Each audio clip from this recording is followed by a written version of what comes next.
পৃথিবীতে এমন অনেক শিশু আছে যাদের জীবনে নেই বাবার ছায়া, নেই মায়ের নিরাপদ আশ্রয়, কিন্তু তাদের স্বপ্ন আছে, আর সেই স্বপ্নকে লালন করছে সাওয়াব ফাউন্ডেশন পরিচালিত এতিম কেন্দ্র।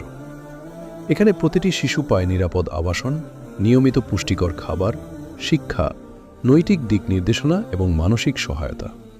এই কেন্দ্র শুধু এটি আশ্রয় নয়, এটি একটি পরিবারের মতো। এই ভালোবাসা ও দায়িত্ববোধই বদলে দিচ্ছে এতিম শিশুদের ভবিষ্যৎ। ছোট্ট রাকিব একসময় ছিল তার অনিশ্চয়তায় ভরা জীবন। আজ সে নিয়মিত স্কুলে যায়, স্বপ্ন দেখে বড় হয়ে ডাক্তার হবে। তার এই নতুন জীবনের পেছনে আছে আপনাদের জাকাত ও সাদাকার অবদান। আমার বয়স 14 বছর। আমি একজন এতিম শিশু। আমি ছোট থাকতে আমার বাবা মারা গেছে। আমার মার গার্মেন্টসে কাজ করতো। এই কাজ দিয়ে আমার পড়াশোনা হতো না, খাওয়ার দাওয়ার হতো না, জামা কাপড় কিনতে পারতাম না।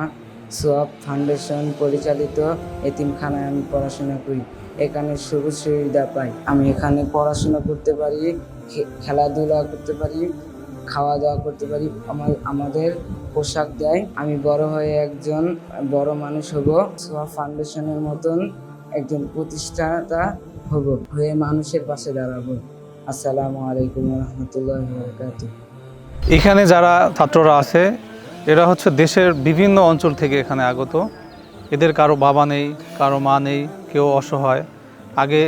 এর আগে তারা পড়াশোনা করতে পারতো না। সাওয়াব ফাউন্ডেশন তাদেরকে শিক্ষা, চিকিৎসা, অন্ন, বস্ত্র সহ সকল সুযোগ সুবিধা প্রদান করে থাকে। তাই আপনারা আপনাদের জাকাতের কিছু অংশ সাওয়াব ফাউন্ডেশনে দান করুন, যাতে করে আপনার সহযোগিতায় একটি শিশু যোগ্য, দক্ষ হয়ে আগামীর বাংলাদেশ বিনির্মাণে অংশগ্রহণ করতে পারে। একজন এতিমের মুখে হাসি ফোটানো শুধু মানবিক কাজ নয়, এটি আমাদের ঈমানের অংশ। আপনার একটি জাকাত, একটি সাদাকা, এটি শিশুর জীবনে এনে দিতে পারে শিক্ষা, নিরাপত্তা ও মর্যাদাপূর্ণ ভবিষ্যৎ। আসুন আমরা একসাথে এই শিশুদের পাশে দাঁড়াই আল্লাহর সন্তুষ্টির জন্য।